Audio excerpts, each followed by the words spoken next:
오미크론 확산으로 미전역에서 진단키트 부족 사태가 벌어지고 있습니다.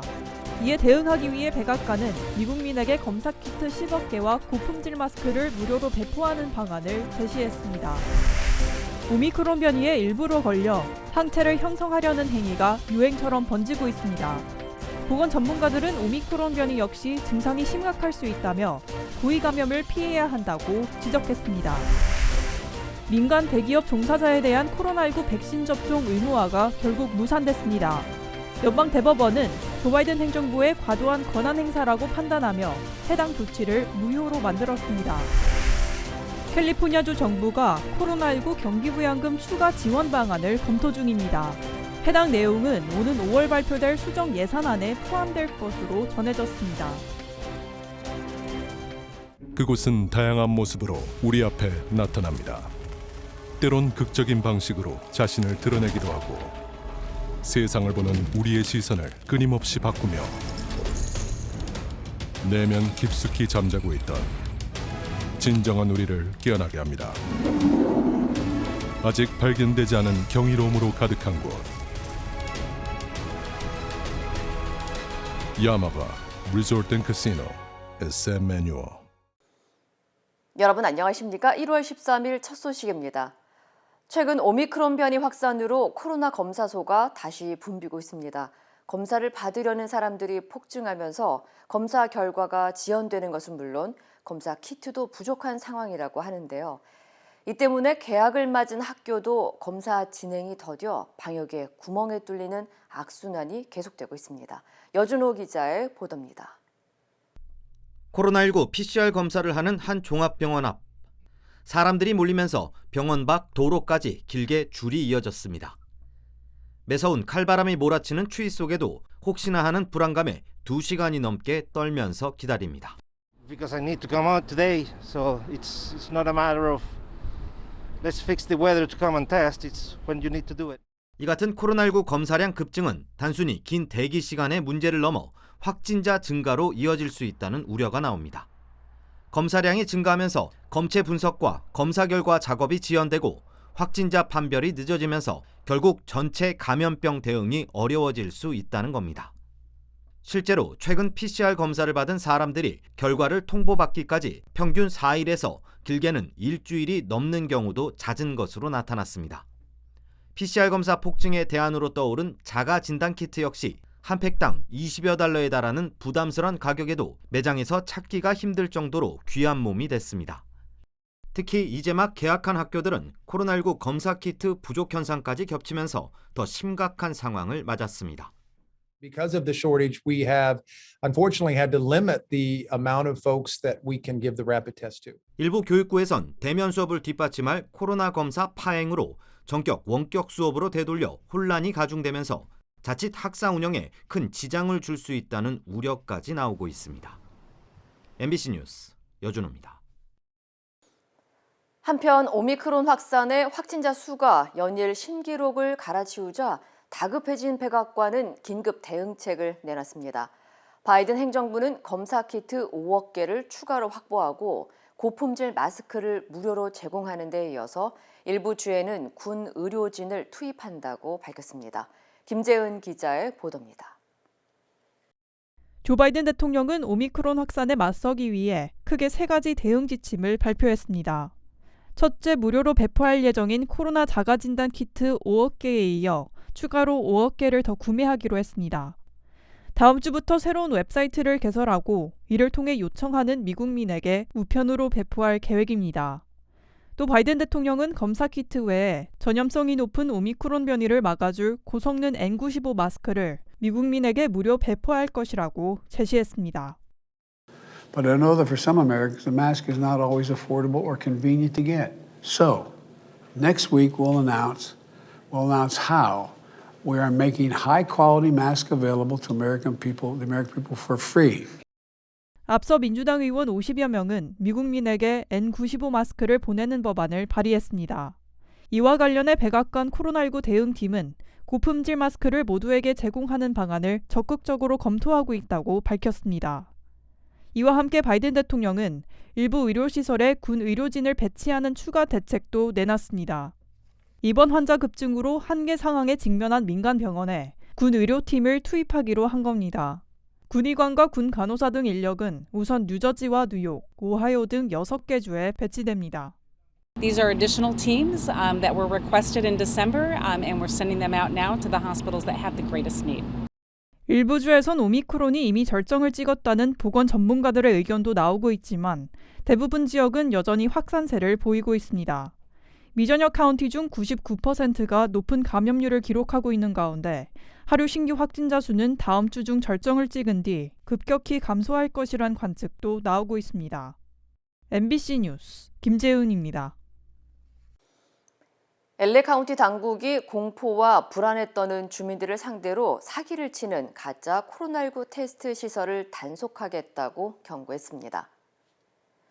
LA 카운티 슈퍼바이저 위원회는 급증한 코로나 검사 수요를 악용하는 사례가 늘고 있다며 가짜 테스트 시설을 대상으로 단속을 벌이는 내용의 조례안을 통과시켰습니다.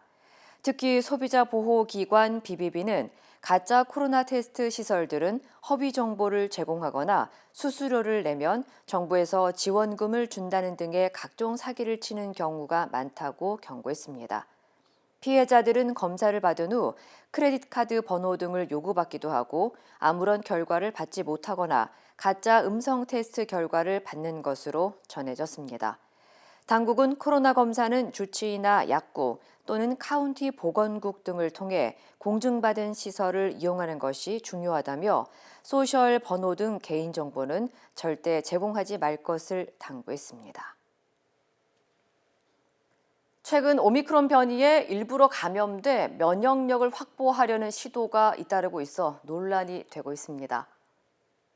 폴 오피 필라델피아 어린이병원 교수는 최근 미 전역에서 오미크론 증상이 경미하다는 이유로 일부러 감염돼 수포 항체를 만들겠다는 사례가 속출하고 있다고 지적했습니다. 하지만 오미크론 변이 역시 증상이 가볍지 않을 수 있다며 감염은 심각한 후유증을 일으킬 수 있다고 보건 전문가들은 경고했습니다. 또 일부러 오미크론 변이에 감염됐다가 어린이나 면역력이 약한 고령층, 기저질환자에게 전파할 수도 있다는 점도 매우 우려스러운 부분이라고 말했습니다. 리버사이드 카운티의 한 병원에서는 이번 주 실제로 한 유아가 코로나에 감염돼 숨졌습니다. 보건 전문가들은 오미크론에 걸리려는 생각과 비슷한 이른바 수두 파티라는 과거 사례는 최악의 결과를 낳았다며 대자연과 장난치지 말라고 당부했습니다. 미 전역에서 오미크론 변이의 확산으로 입원 환자가 증가하면서 최소 18개 주에서 중환자실이 거의 동났습니다. 보건복지부에 따르면 조지아주와 네바다, 텍사스, 매사추세츠 등 18개 주의 남은 중환자실 병상이 전체 병상의 15%도 안 되는 것으로 나타났습니다. 코로나 환자가 최고 수준으로 올라서면서 상당수의 병원이 의료 인력 부족 위기를 겪고 있는 가운데 뉴햄프셔주에는 주 방위군을 비롯해 연방 의료팀까지 투입됐습니다. 오늘 기준 코로나19로 입원한 환자는 모두 15만 5,935명으로 팬데믹 이후 역대 최다치를 기록하고 있습니다. 캘리포니아 주정부도 병원 인력 부족으로 수술이 취소되는 등 타격을 입고 있다고 전했습니다. 보건 전문가들은 오미크론 변이가 다른 변이들보다 덜 치명적인 것으로 보이지만 전파력은 더 강하다며 여전히 백신 접종이 최선의 보호 방법이라고 강조했습니다. 조 바이든 행정부가 추진한 대기업 종사자의 코로나19 백신 접종 의무화가 결국 무산됐습니다. 연방대법원은 오늘 바이든 행정부의 민간기업 백신 접종 의무화 정책을 반대 6명, 찬성 3명으로 무효로 판단했습니다. 연방대법원은 직업안정보건청이 100인 이상 민간사업장 종사자의 백신 접종을 의무한 조처가 과도한 권한 행사라는 판단을 내놨습니다. 앞서 바이든 행정부는 직원들의 백신 접종을 의무화하면서 미접종 시 정기검사와 마스크 착용을 필수 사항으로 하고 이를 어길 경우 기업이 과태료를 물도록 했습니다. 한편 바이든 행정부는 오늘 판결에 실망감을 드러낸 반면 미 자영업연맹은 정상화에 힘쓰고 있는 미국 내 소기업들에게 안도감을 주었다면서 환영의 뜻을 나타냈습니다. 캘리포니아 주정부가 코로나19 경기 부양금 추가 지원 방안을 검토 중인 것으로 알려졌습니다. 개빈 뉴섬 캘리포니아 주지사는 오는 5월 공개할 예정인 수정 예산안에 추가 경기 부양금 지원이 포함될 가능성이 높다고 밝혔습니다. 하지만 지급액이나 지급 대상은 아직 밝혀지지 않았습니다. 앞서 주정부는 지난해 2차례에 걸쳐 경기부양 지원금을 지급했으며 지급 총액은 120억 달러에 달하는 것으로 전해졌습니다. 한편 주정부는 지난 회계연도와 마찬가지로 오는 7일부터 시작되는 2022 회계연도에도 예산 흑자가 예상된다며 이로 인해 대규모 경기부양 지원이 가능할 것으로 내다봤습니다. 코로나19 대유행 이후 지난 2년 동안 미국 대학생 수가 크게 감소한 것으로 나타났습니다. 전미 학생정보 리서치 센터는 대학생 등록 현황을 공개하고 지난 2년 동안 미국 대학생 숫자가 100만 명 이상 감소했다고 밝혔습니다.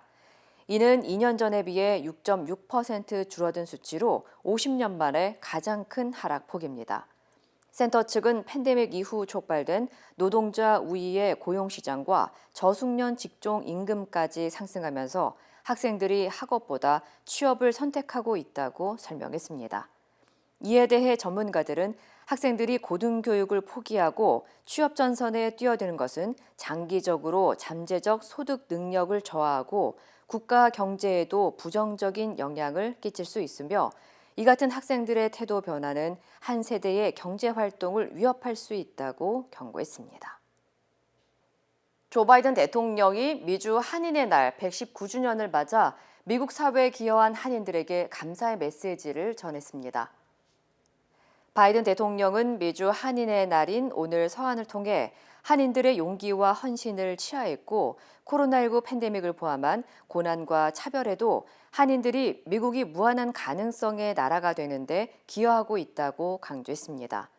또 한국 이민자들은 미국 역사의 새 장을 열었고 한미 동맹의 일조한 부분도 언급하면서 미국의 성장과 힘, 번영에 일조했다고 밝혔습니다. 이어 한인들은 지식과 기술로 미국 문화를 비롯한 사회 모든 분야에 기여했다고 지켜 세웠습니다. 한편 미셸 박스틸과 영킴 등 한인 연방 하원 의원들을 비롯해 한국계 아내를 둔 레리 호건 메릴랜드 주지사 등도 미주 한인의 날 기념 메시지를 발표하는 한편 LA 한인회 등 한인 단체들은 한미 양국기를 교체해 개항하는 현기식을 개최했습니다. 미주 한인의 날은 지난 1903년 1월 13일 사탕수수 농장에서 일하기 위해 배를 탔던 남성과 여성, 어린이 등 한인 102명이 하와이에 처음으로 도착한 날입니다. 써니박 한국명 박영선 부에나팍 시장이 오는 중간선거에서 오렌지 카운티 슈퍼바이저에 출마합니다. 써니박 시장은 그동안 시정 활동을 하면서 오렌지 카운티 지역의 예산을 통해 지역사회 전체를 발전시키고 주민들의 건강과 복리 증진을 위해 더 많은 일을 할 수 있을 것이라는 확신이 들었다면서 오렌지 카운티 4지구 슈퍼바이저 선거에 출마를 결심했다고 밝혔습니다.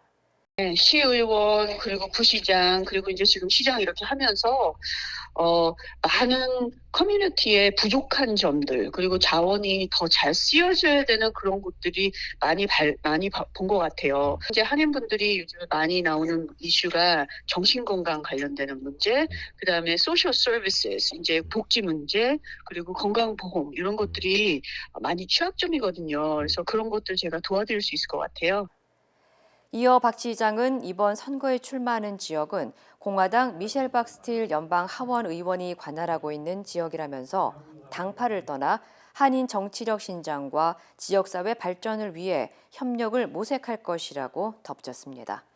써니박 시장이 출마하는 오렌지 카운티 4지구는 브레아 지역과 부에나팍, 플러튼, 라하브라 등 한인들이 많이 거주하는 지역을 대거 포함하고 있습니다.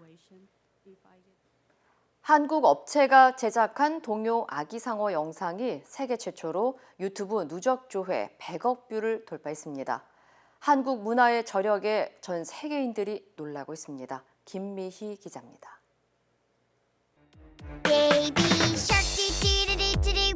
2016년 처음 공개된 이 영상이 6년 만에 유튜브 누적 조회 100억 뷰를 달성했습니다. 78억 전 세계 인구가 최소 한 번 이상 봐야 달성할 수 있는 수치로 아기상어가 만든 신기록입니다. 조회수 2위에 오른 가수 루이스 폰시의 데스파시토 영상보다 23억 뷰나 많습니다. 아기상어의 성과는 조회수에만 그치지 않습니다. 동요 최초 미국 빌보드와 영국 오피셜 싱글 차트 진입, 장난감계의 오스카상은 올해의 토이 어워드 이관왕 수상과 함께 20개국 언어로 번역돼 240여 개국에서 시청 중입니다. 또 미국 메이저리그 응원가와 해외 방송국들의 로고송으로 활용되는가 하면 지난 2020년에는 레바논 시위 현장과 코로나 극복 현장에서 울려 퍼지며 아동용 캐릭터의 한계를 넘어섰습니다. 한국에서 만든 이런 동요, 나아가서 온 가족이 즐길 수 있는 이런 노래 콘텐츠가 전 세계에서 1등을 하고 또 아무도 못 갔던 길을 걸어가고 있다는. 아기상어가 이렇게 성공한 건 가족 중심의 인류 보편적 서사에 쉽고 중독성 강한 노래와 율동이 결합했고 유튜브와 스마트폰 시대에 맞는 플랫폼 전략이 통했기 때문입니다. 미키마우스나 이런 캐릭터들도 작게 시작했을지 모르지만 지금까지 확장되면서 다양한 콘텐츠로 나왔잖아요. 그것처럼 아기상어도 확장될 수 있는 부분들이 충분히 있다고.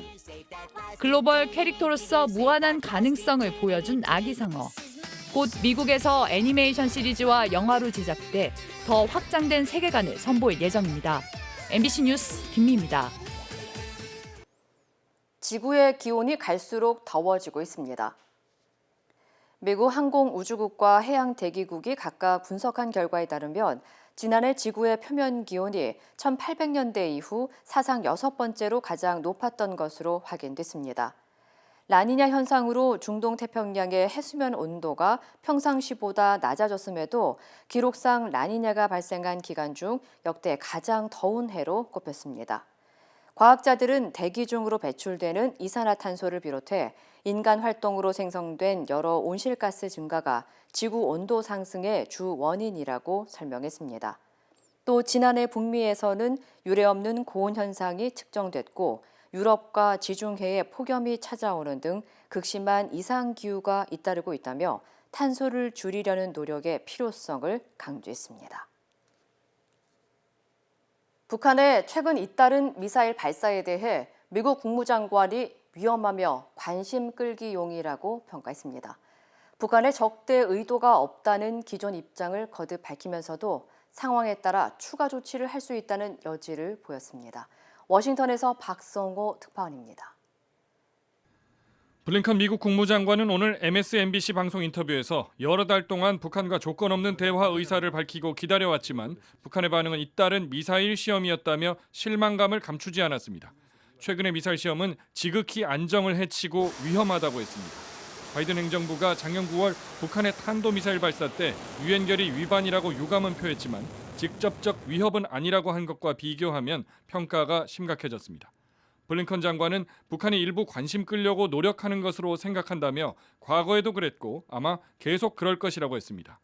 그는 북한에 제재를 가했을 뿐 아니라 유엔은 물론 핵심 동맹들과 취할 공동 대응도 강조했습니다. 북한의 이런 행동이 결과를 초래할 것이란 점을 확실히 하는 데에 집중하고 있다고 했습니다. 하지만 북한의 적대 의사가 없다는 기존 입장도 거듭 밝혔습니다. 유엔 안보리 차원의 추가 대북 제재를 요구한 유엔 주재 미국 대사도 오늘은 대화에 방점을 찍었습니다. 트윗에 글 2개를 올려 외교적 해법을 지지한다는 점을 강조하며 북한의 대화를 촉구했습니다. We are prepared to engage in and support serious and sustained diplomacy to that end. It is the DPRK that now must choose dialogue and peace. 전문가들은 어제 오늘 바이든 행정부의 대응에서 갑갑함이 엿보인다고 짚습니다. 북한이 코로나 이후 사실상 제재가 필요 없을 정도로 격리를 철저히 해서 상황 관리가 잘 되어 왔지만 자꾸 도발을 하면 아무 일 없다는 식으로 넘어갈 수도 없기 때문이란 겁니다. 워싱턴에서 MBC 뉴스 박성호입니다. 과로와 업무 스트레스로 희생되는 사람들. 전문가들은 적어도 3,000에서 4,000명에 이를 거라고 보고 있습니다. 이른바 유리 멘탈 탓을 해서는 해결할 수 없는 사회적 죽음인 겁니다. 차주혁 기자입니다. 대학원을 졸업하고 3년 만에 취업한 회사. 회사는 그를 공지에 몰아넣고 멘탈을 탓했습니다. 너 임마 이제 그때까지 간 거야. 갈 때까지 갔다는 게 뭔 얘기 하는 건지 알지? 네. 기회가 없다고. 그래서 네. 너 멘탈 진짜 약해. 바뀌어야 된다. 바뀌어야 돼. 그는 이 통화 다음 날 죽음을 택했습니다. 현대차 디자이너 이찬희 씨의 죽음. 현대차는 예민한 성격을 거론하며 개인 탓으로 돌렸습니다. 현대차가 내놓은 공식 입장은 개인적인 사정으로 발생한 사건이고 회사와 직접 관련이 없다는 겁니다. 충격적이었어요. 현대자동차가 오피셜리 개인적 문제라고. 개인적 문제인이 저희는 잘 모르겠습니다. 이런다는 거죠. 그러니까 자살을 개인적 문제로 보면 안 된다는 거예요. 자살은 사회적 문제예요. 과로 자살로 희생되는 사람들은 얼마나 많을까? 2020년 자살 13,000건 가운데 직장 또는 업무상의 문제로 공식 분류된 건 492명. 4%도 안 됩니다. 하지만 정작 이찬희 씨도 서승우 씨도 여기에서 빠져 있습니다. 두 사람 모두 직장 문제가 아니라 정신과적 문제로 분류됐습니다. 정신과적 문제로 자살한 사람은 4,900명. 실제로는 훨씬 더 많은 사람들이 과로, 직장 내 괴롭힘, 업무 압박으로 희생되고 있다는 뜻입니다. 통계 자체가 잘못됐다고 봐요. 근데 실무에서 보면 사실 12,000명의 자살자분들 중에 한 30에서 40%에 이르는 이 분들이 업무상 사유로 자살을 하고 있다고 보여지고요. 한국 기업들에 남아있는 군사문화, 과도한 경쟁, 장시간 노동, 그리고 자살을 개인 탓으로 돌리는 사회인식. 사회가 좀 변해야 된다. 다 알고 있거든요. 자기도 스트레스 받아봤고 그런데 거기서 자기는 살아남은 거고 버텨온 거지 않습니까? 이 과로 자살의 이야기에서 출발해서 넓어졌으면 좋겠다. 일본은 2014년 세계에서 유일하게 과로사를 따로 공식 분류하고 과로사 방지법도 만들었습니다. 직장 내 괴롭힘에 의한 정신과적 자살도 과로사에 포함시켰습니다. 그 결과 2001년 한국보다 높았던 사회 전체의 자살률이 매년 줄어들고 있습니다. 한국에선 매일 36명이 자살합니다. 자살률은 OECD 평균 2배가 넘는 압도적 1위입니다. MBC 뉴스 차주혁입니다. 그곳은 다양한 모습으로 우리 앞에 나타납니다. 때론 극적인 방식으로 자신을 드러내기도 하고 세상을 보는 우리의 시선을 끊임없이 바꾸며 내면 깊숙이 잠자고 있던 진정한 우리를 깨어나게 합니다. 아직 발견되지 않은 경이로움으로 가득한 곳. 야마바 리조트 앤 카시노 SM 매뉴얼. 이재명 후보는 재건축 아파트 용적률을 최대 500%까지 늘리는 공급 확대 방안을, 또 윤석열 후보는 전기요금 인상 계획 백지화를 공약으로 내놨습니다. 김재경 기자입니다. 서울 강북의 노후 아파트 단지를 둘러본 민주당 이재명 후보는 기존 재개발 재건축 규제 중심의 정책이 주택 공급 부족과 주거의 질 하락으로 이어졌다고 진단했습니다. 그러면서 안전진단 기준을 개선해 재건축 승인 요건을 완화하고 서울의 경우 최대 250%인 용적률을 500%까지 상향해 주택 공급을 확대하겠다고 공약했습니다. 재건축으로 늘어날 주택 일부는 한수에 청년들에게 공급하겠다고도 했습니다. 과도한 개발 이익이 발생하는 사업구역은 적절히 공공환수를 해서 지역사회의 환원이 될 수 있도록 하겠습니다. 아마 가장 좋은 방법은 청년주택과 같은 공공주택 공급이 되겠습니다. 현 정부 정책 기조와는 다르다는 지적엔 지지층 비판이 있을 수 있겠지만 국민 불편을 방치할 수는 없다며 실용 정치를 강조했습니다. 국민의힘 윤석열 후보는 오는 4월 예정된 전기요금 인상을 백지화하겠다고 공약했습니다. 현 정부 탈원전 정책 때문에 생긴 한전의 적자를 전기료 인상으로 국민들에게 짐을 떠넘기고 있다는 겁니다. 저는 과학에 기반한 전력 공급 체계를 무너뜨린 탈원전과 태양광 비리도 조사하여 문제점을 밝히고 바로 잡을 것입니다. 전기료 인상은 최근 원유 등 원자재 가격 급등 때문이란 지적엔 먼저 합리적인 에너지 정책부터 마련한 뒤에 전기 요금을 조정하는 게 맞다고 답했습니다. 윤 후보는 앞서 집권하면 각 부처 장관에게 전권을 주되 결과에 확실히 책임지게 하는 분권형 책임 장관제를 도입하겠다는 국정 운영 방안을 제시하기도 했습니다. MBC 뉴스 김재경입니다. 윤석열, 이재명 두 후보가 설 전에 TV 토론을 하기로 합의했습니다.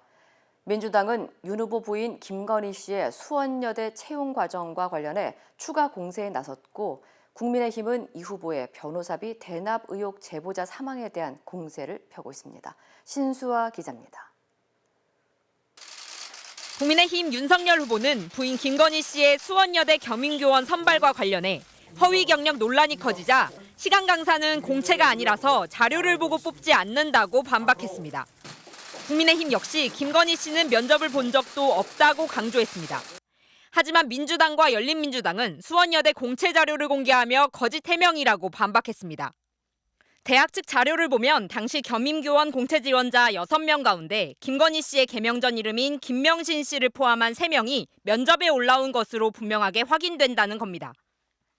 윤석열 후보는 당시 최선을 다해 지원서를 작성하고 면접에 임하는 등 엄연히 존재하는 직접 피해자들을 없는 사람 취급하며 모욕한 데 대해서 사과하기 바랍니다. 이에 대해 김건희 씨 측은 교수 추천을 받고 바로 위촉돼 경쟁으로 전혀 생각하지 않았다며 공채로 알았다면 실제 수상 경력과 전시 경력을 모두 썼을 것이라고 반박했습니다. 국민의힘은 이재명 후보의 변호사비 대납 의혹 제보자와 대장동 의혹 관련자들이 잇따라 사망한 것과 관련해 공세를 이어갔습니다. 당내 의문사 진상규명위원회를 만들어 진상을 파헤치겠다며 이 후보의 책임을 강조했습니다. 해당 의혹 폭로 이후에 민주당과 이재명 후보 진영의 고소고발 압박을 받았다는 증언도 전해지고 있습니다. 왜 유독 이재명 후보 주변에서 죽음의 행렬이 이어지고 있는지. 민주당은 숨진 제보자의 사인을 심장질환으로 추정한 국과수의 부검 결과가 나오자 반격에 나섰습니다. 고인의 죽음은 이재명 후보와 아무 관련이 없는데도 국민의힘이 간접살인이란 막가파식 허위 사실을 유포했다며 이제 흑색 선전에 대한 대가를 치를 차례라고 몰아붙였습니다. 양측의 장외 공방이 거세지는 가운데 두 후보 측은 설 전에 양자 TV 토론을 갖기로 합의했습니다.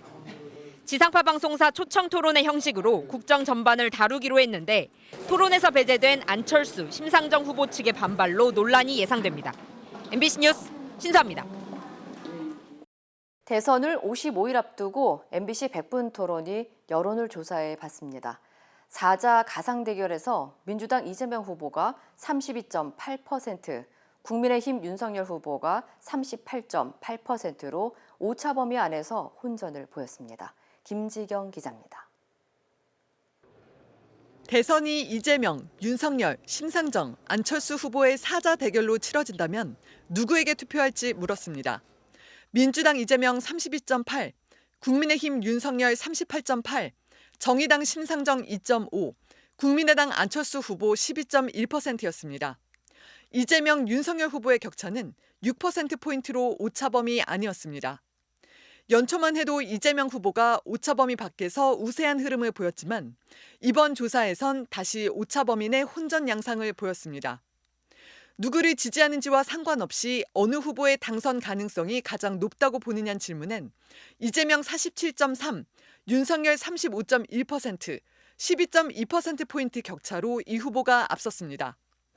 윤석열, 안철수 두 후보의 단일화에 대해선 찬성 48.6, 반대 38%로 찬성 의견이 더 많은 것으로 나타났는데 누구로 단일화돼야 하는지에 대해선 윤석열 42.1, 안철수 39.8%로 의견이 팽팽했습니다. 이재명 대 윤석열 1대1 가상 양자 대결에선 38.5 대 46%로 윤 후보가 7.5%포인트 앞섰고 이재명 대 안철수 양자 대결에선 33.8 대 47.3%, 안 후보가 13.5%포인트 격차로 앞섰습니다. 이번 대선의 성격에 대해선 정권 재창출을 위해 여권 후보가 당선돼야 한다 35.6, 정권 교체를 위해 야권 후보가 당선돼야 한다 57%로 나타났습니다. 정당 지지도는 민주당 33.5, 국민의힘 42.4, 정의당 4.3, 국민의당 4.7, 열린민주당 1.2%였습니다. 이번 조사는 MBC 100분 토론이 코리아 리서치에 의뢰해 지난 11일부터 12일까지 이틀간 실시했으며 이 밖의 사항은 중앙선거 여론조사 심의위원회 홈페이지를 참고하면 됩니다. MBC 뉴스 김지경입니다. 더불어민주당 이재명 대선 후보의 변호사비 대납 의혹을 제보했던 이병철 씨의 사인이 심장질환으로 추정된다는 부검 결과가 나왔습니다. 모텔 내부 CCTV에 잡힌 이 씨는 숨진 채로 발견되기 나흘 전 심하게 휘청이고 주저앉는 모습도 확인됐습니다. 손하늘 기자입니다. 숨진 제보자 이병철 씨가 묵었던 숙박업소. 지난 7일 밤 난간을 짚고 절뚝거리며 계단을 내려가고 길을 걸을 때도 심하게 휘청입니다. 9분 뒤 다시 나타난 이 씨는 계단에서 앞으로 넘어져 10초 정도 일어나지 못합니다. 이 씨는 다음 날 마지막으로 외출했다 흰색 비닐봉투를 들고 돌아오는 장면이 CCTV에 잡힌 뒤 방에서 나오지 않았고 가족의 실종 신고를 받은 경찰이 출동했습니다. 숨진 이 씨는 지난 2018년 이재명 후보의 공직선거법 위반 사건을 맡았던 변호사가 수임료로 20억 원 상당의 주식 등을 쌍방울 그룹으로부터 받았다는 녹취록을 시민단체에 제보했습니다. 부검을 실시한 국립과학수사연구원은 주로 고혈압과 동맥경화 같은 심장 질환에서 나타나는 대동맥 박리와 파열이 사망 원인으로 추정된다고 밝혔습니다. 중증 이상의 동맥경화 증세가 있었고 심장이 보통 사람의 2배일 정도로 심장 비대증을 앓고 있었다는 겁니다. 경찰은 시신의 상태를 볼 때 마지막으로 포착된 8일이나 그 이튿날 숨졌을 것으로 추정했습니다. 상당히 물통도 나오고 했는데 일주일 사이에 그게 안 나오더라는 거지. 잘 왔다 갔다도 안 하는 거 같고 그때 이상도 있겠죠. 경찰은 시신 주변에 혈흔이 있었다는 의혹에 대해 시신이 부패할 경우 보이는 일반적인 형태라고 밝혔습니다. 지병이 없었다는 일부 주장에 대해서는 이 씨의 건강이 좋지 않았다는 주변인들의 진술을 확보했다고 설명했습니다. 또 이 씨가 사망 당시 수건을 물고 있었다는 일부 언론의 보도는 전혀 사실이 아니라고 일축했습니다. 경찰은 사회적으로 추측과 관심이 많은 만큼 신속하게 부검 소견을 공개했다며 앞으로 혈액과 조직, 약동물 검사 등을 거쳐 사인을 명확히 하겠다고 밝혔습니다. MBC 뉴스 손하늘입니다. 카자흐스탄에서 발생한 반정부 시위를 진압하기 위해 파견됐던 러시아 군대가 철수를 시작했습니다. 관련 소식 전해드립니다. 러시아가 주도하는 옛 소련권 안보협의체 집단안보조약기구는 카자흐스탄 정부의 요청을 받고 지난 6일 2,500명 규모의 평화유지군을 현지로 파견했는데요. 이들은 일주일간 시위대로부터 사회기관 시설 경비 등의 임무를 수행하고 주요 시설들을 현지 보안기관에 인계했습니다. 러시아 국방부는 현지 시간 13일부터 러시아 군수부대와 함께 파견된 벨라루스 군인 등의 철수를 오는 19일까지 마칠 것이라고 밝혔습니다. 철로를 이탈한 열차가 옆으로 뒤틀린 채 쓰러져 있습니다. 현지 시간 13일 인도 동부 지역에선 열차 탈선 사고가 발생해 약 25명의 사상자가 발생했습니다.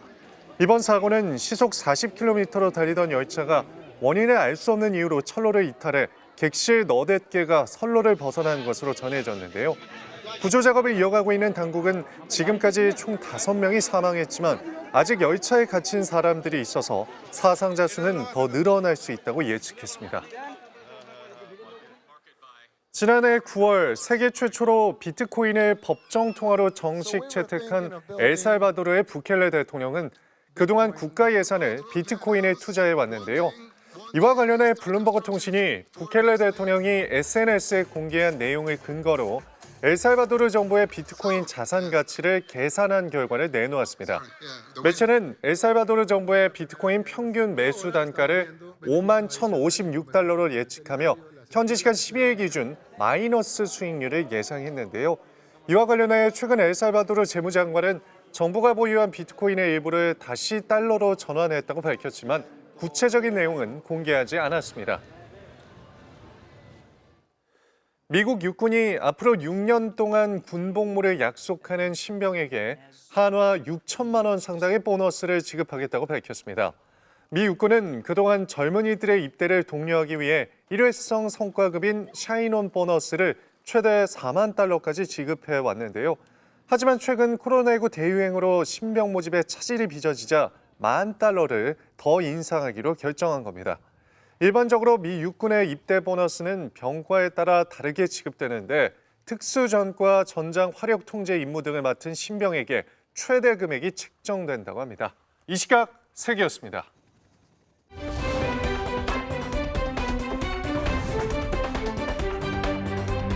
투데이 이슈톡입니다. 태국의 한 국립공원에서 보호종인 야생 호랑이를 불법 사냥하고 그 고기까지 구운 엽기 밀렵꾼들이 잡혔는데요. 첫 번째 키워드 볼까요? 호랑이 사냥한 엽기 밀렵꾼들입니다.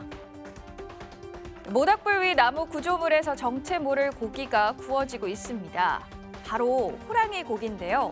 방콕 포스트에 따르면 태국 서부 깐차나부리주 국립공원 내 한 야영지에서 벵골 호랑이 2마리를 불법으로 사냥한 혐의로 경찰의 추적을 받던 30대 태국인 4명이 자수했습니다. 알고 보니 이들은 인근 마을에 사는 주민들이었는데요. 조사 결과 호랑이가 생계수단인 소를 종종 잡아먹자 호랑이가 죽인 암소 사체로 유인한 뒤 자원봉사자들에게 빌린 총으로 호랑이를 쏜 겁니다. 이들은 소떼 죽음을 막기 위해 호랑이를 처치하고 싶었을 뿐 다른 의도는 없다고 강조했는데요. 호랑이의 가죽을 벗기고 그 고기를 구운 이유에 대해 진술했는지 여부는 알려지지 않았습니다. 코로나19로 많은 기업들의 업무 방식도 변화하고 있는 가운데 일본의 한 IT 기업은 직원들이 일할 장소와 환경을 선택할 수 있는 제도를 선보인다고 합니다. 두 번째 키워드입니다. 아무 데서나 일해 비행기 싹 줄게입니다.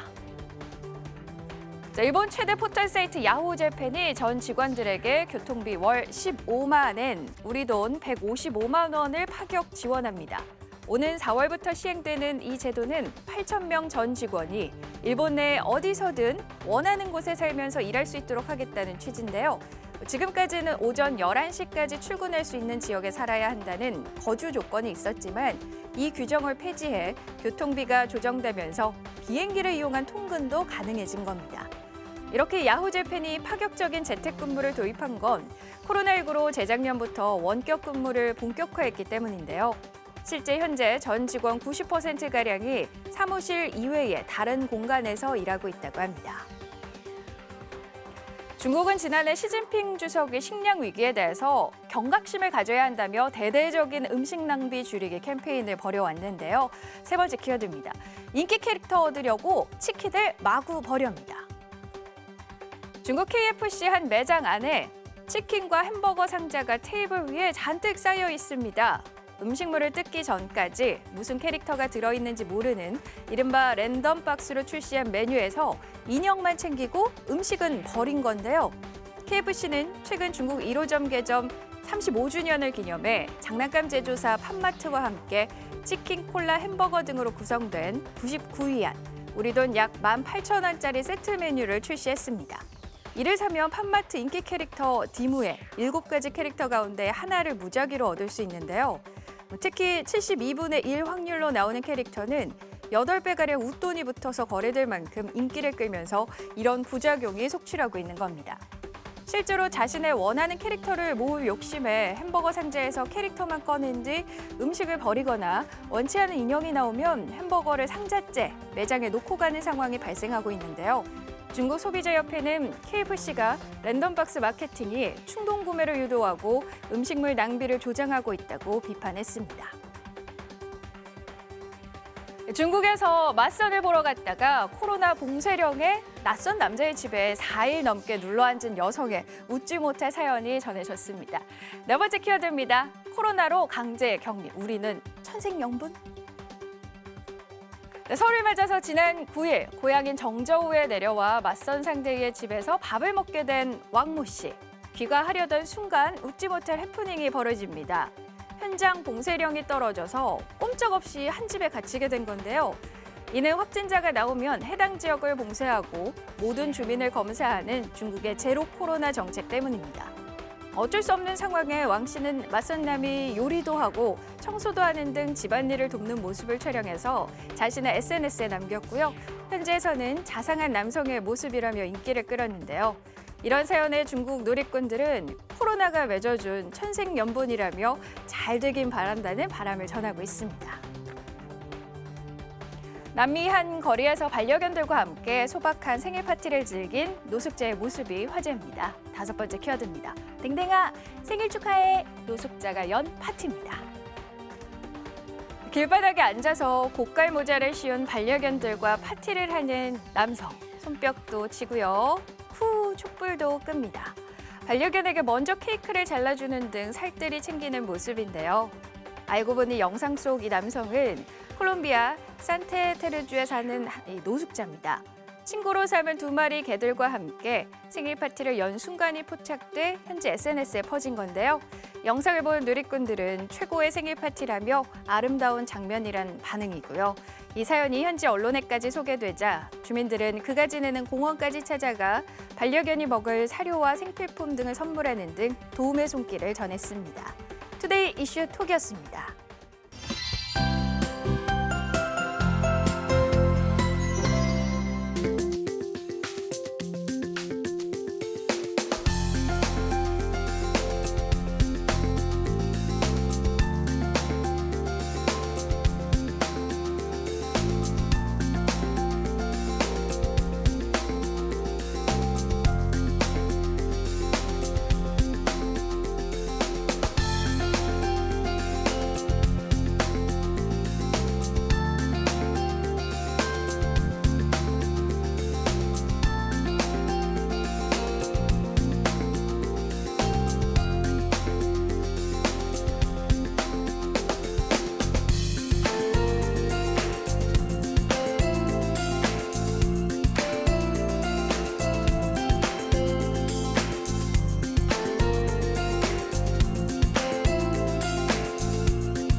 이상으로 1월 13일 목요일 뉴스를 마칩니다. 시청해주신 여러분 고맙습니다.